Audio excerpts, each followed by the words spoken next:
Le transfert de Rafinha à Barcelone en 2022 a déclenché des réactions diverses et souvent hilarantes parmi les fans rivaux.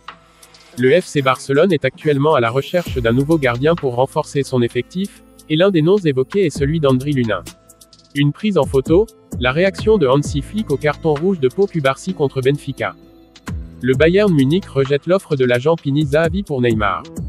Gavi et Baldé se sont entraînés normalement avant le match contre Osasuna. Barcelone et le Real Madrid ratent leur chance alors que Kimmich conclut un accord avec le Bayern Munich jusqu'en 2029.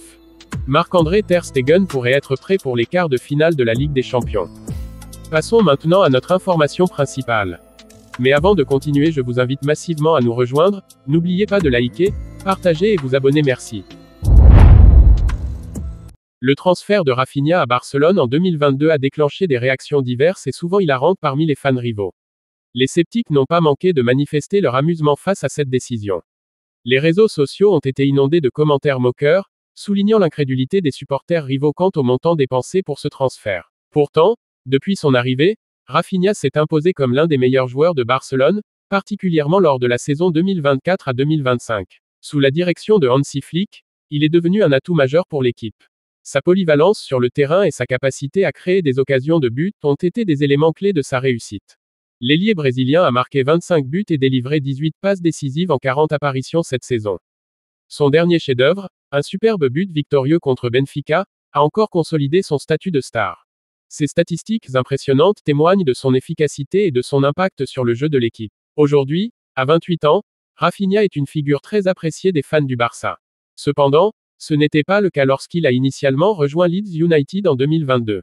Les débuts n'ont pas été faciles pour lui. Les attentes étaient élevées, et il a dû travailler dur pour s'adapter à son nouveau club et prouver sa valeur. Les Blaugrana ont déboursé plus de 65 millions d'euros pour son recrutement, une somme que beaucoup de fans des équipes rivales ont jugée exagérée. Ils ont rapidement commencé à se moquer de ce transfert. Les critiques et les plaisanteries sur les forums et les réseaux sociaux reflétaient la surprise et le scepticisme des supporters adverses. Certains fans ont même qualifié sa signature de « gaspillage d'un levier économique », soulignant les sacrifices financiers que Barcelone a dû faire pour recruter de nouveaux joueurs à l'époque. Ce commentaire faisait référence aux difficultés financières du club et aux décisions difficiles prises pour équilibrer le budget. Un supporter a prédit que Rafinha serait un flop majeur et qu'il finirait par être vendu au Bolton Wanderers, une équipe de Championship. Ces prédictions se sont révélées totalement infondées. Cette remarque illustre à quel point les opinions peuvent être biaisées et prématurées dans le monde du football. D'autres ont affirmé qu'Anthony et Jadon Sancho étaient de meilleurs recrues que lui. Comparer les joueurs est une pratique courante parmi les fans, mais Rafinha a prouvé sa valeur sur le terrain. Les performances de Rafinha ont montré qu'il méritait sa place parmi les meilleurs et qu'il pouvait rivaliser avec n'importe quel autre joueur de sa génération. Rafinha a effectivement connu un début de carrière difficile au Barça. Les attentes étaient élevées et il a fallu du temps pour qu'il trouve ses marques dans sa nouvelle équipe et s'adapte au style de jeu. Cette période d'adaptation était cruciale pour son intégration et pour gagner la confiance de ses coéquipiers et de ses entraîneurs. Cependant, il s'est rétabli de manière spectaculaire.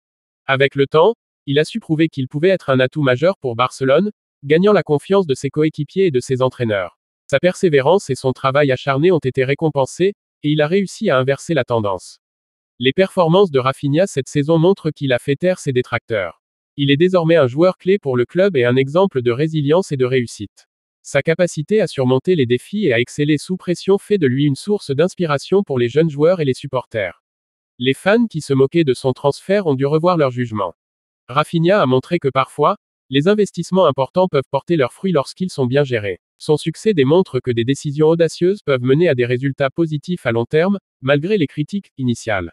En fin de compte, l'histoire de Rafinha à Barcelone est celle d'une résilience et d'un triomphe personnel. Il est devenu un joueur indispensable pour le club et continue d'écrire son histoire avec des performances de haut niveau. Son parcours montre que la détermination et le talent peuvent surmonter les doutes et les défis. Le FC Barcelone est actuellement à la recherche d'un nouveau gardien pour renforcer son effectif, et l'un des noms évoqués est celui d'Andriy Lunin. Cette quête montre la détermination du club à trouver un joueur de qualité pour ce poste clé. En effet, la recherche d'un gardien fiable est cruciale pour assurer la stabilité défensive de l'équipe et continuer à performer au plus haut niveau. Joan Laporta, le président de Barcelone, a fait des démarches pour connaître la situation de Lunin. Lors d'une réunion avec Jorge Mendes, il a demandé des nouvelles du gardien ukrainien, montrant ainsi l'intérêt sérieux du club catalan. Cette démarche proactive de Laporta souligne l'urgence et l'importance accordée à cette position. Cependant, le Real Madrid a clairement fait savoir qu'il ne négocierait pas la vente de Luna à Barcelone. Cette position ferme souligne la rivalité intense entre les deux clubs espagnols. Le Real Madrid ne veut pas renforcer un concurrent direct en cédant un joueur de qualité. Selon Defensa Central, André Luna a récemment renouvelé son contrat avec le Real Madrid jusqu'en 2030. Cet engagement à long terme montre la confiance que le club madrilène place en lui. Le renouvellement de son contrat est un signe clair de l'importance de Luna dans les plans futurs du club. Le contrat de Luna comprend un accord selon lequel le club étudierait les offres s'il souhaitait partir. Toutefois, il semble que cette clause ne s'applique pas à une vente à Barcelone, le plus grand rival du Real Madrid. Cette restriction montre la volonté du Real de garder le contrôle sur le futur de Luna. Jorge Mendes aurait informé Joan Laporta que Luna n'envisage pas de quitter le Real Madrid. Le gardien ukrainien souhaite continuer à concourir au Bernabéu et à progresser au sein du club. Cette loyauté et cette ambition de Luna montrent son attachement au club et son désir de réussir à Madrid. Le Real Madrid voit en André Luna un joueur d'avenir. Bien qu'il soit actuellement le remplaçant de Thibaut Courtois, il a fait forte impression lorsqu'il a été sollicité, prouvant ainsi son talent et son potentiel. Les performances de Luna lorsqu'il est appelé à jouer montrent qu'il peut être une option fiable pour l'avenir. Le club madrilène considère Luna comme le successeur potentiel de Courtois à long terme. Avec Courtois sous contrat jusqu'en 2026, Luna a le temps de se développer et de se préparer pour prendre la relève. Cette planification à long terme témoigne de la vision stratégique du Real Madrid pour l'avenir de son poste de gardien. Pour Barcelone, cette situation signifie qu'ils doivent maintenant chercher un nouveau gardien ailleurs. L'échec des négociations pour Luna les oblige à explorer d'autres options sur le marché des transferts. Ce défi pousse Barcelone à élargir ses recherches pour trouver la perle rare qui renforcera leur défense. Luna reste lié au Real Madrid, et il est peu probable que le club le vende à son plus grand rival. Cette réalité force Barcelone à réévaluer ses plans et à trouver une alternative crédible. La rivalité entre les deux clubs rend cette situation encore plus complexe. Barcelone devra identifier un gardien qui répond à ses besoins et qui est disponible à un prix raisonnable. Cette recherche pourrait inclure des jeunes talents prometteurs ou des gardiens expérimentés en quête de nouveaux défis. Trouver le bon profil sera crucial pour maintenir la compétitivité de l'équipe. Le club catalan devra faire preuve de créativité et de perspicacité pour trouver le gardien idéal. La gestion des transferts est un aspect crucial pour maintenir la compétitivité de l'équipe. Barcelone devra analyser toutes les options possibles pour prendre la meilleure décision.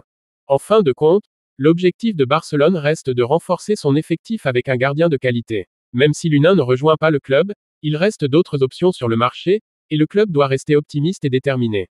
La détermination de Barcelone à renforcer son équipe montre leur ambition et leur désir de succès. Merci pour votre attention. Pour la suite, restez connectés. À bientôt.